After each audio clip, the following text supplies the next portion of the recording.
தேனி மாவட்ட அளவிலான கழக அனைத்து இந்திய அண்ணா முன்னேற்ற கழக தொண்டர் மீட்பு குழுவின் சார்பாக நிர்வாகிகள் அளவிலான கூட்டம் நடைபெற்றது.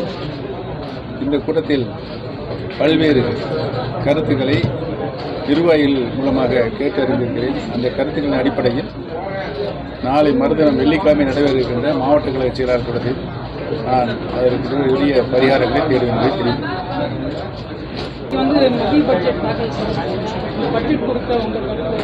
நல்ல பட்ஜெட் ஏற்கனவே மாண்புமிகு பாரத பிரதமர் அவர்கள் சொல்லியிருக்கிறார்கள்.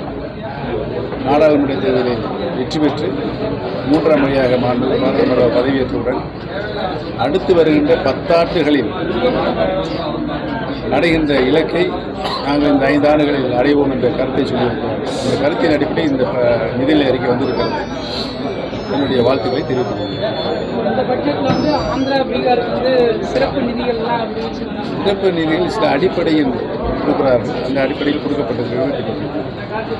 சில காரணிகள் மத்திய அரசின் நிலைபெற்றிருக்கிறது. அந்த கருத்தின் அடிப்படையில் காரணங்களின் அடிப்படையில் அந்த நிதி ஒதுக்கப்பட்டிருக்கிறது.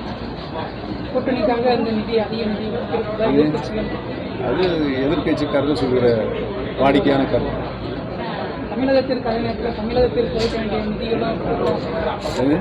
தமிழகத்திற்கு வர வேண்டிய வரிப்பகிர்வு உள்ளிட்ட நிதிகள் நல்லா வரல என்று சொல்லி அதற்குரிய விளக்கத்தை ஏற்கனவே நிதியமைச்சர் திருமதி நிர்மலா சீதாராமன் அவர்கள் பார்லிமெண்ட்லேயே தெரிவித்திருக்கிறார்.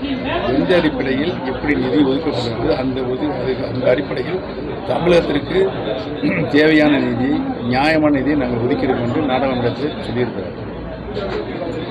தேர்தலுக்கு அப்புறம் நாளைக்கு தேனியில் அமமுக சார்பாக மாவட்ட செயலாளர் இதில் நீங்கள் பங்கேற்கிறது? இல்லை, அது அனைத்து அம்மா மக்கள் முன்னேற்ற கழகத்தினுடைய மாவட்ட கழக செயலாளர், அங்கே அதனுடைய பொதுச் செயலாளர் திரு டி தினகரன் கூட்டியிருக்கிறார். அதை நான் கலந்து கொள்வதற்கு வாய்ப்பில்லை. சசிகலா அவர்கள் சுற்றுப்பயணம் அவங்களோட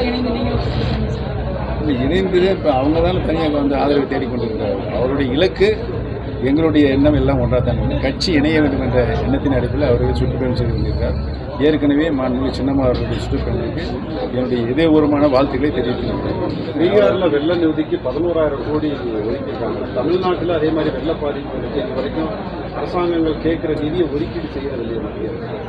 நாம் பாரதிய ஜனதா கட்சியினுடைய நிலையில் என்பது சில வெள்ளங்களில் ஏற்பட்டிருக்கின்ற பாதிப்புக்கு தகுந்தவாறு சில காரணிகளை மத்திய அரசினுடைய அரசாணை இருக்கிறது. அந்த அடிப்படை தான் ஒதுக்குகிறார்கள். அங்கே கூடுதலாக இங்கே கூடுதலாக ஒதுக்க வேண்டிய நிலை எப்பொழுதும் ஏற்பட்டதில்லை என்பதை தெரிவித்துள்ளது. செய்திகளை உடனுக்குடன் தெரிந்து கொள்ள உடனே சப்ஸ்கிரைப் பண்ணுங்க.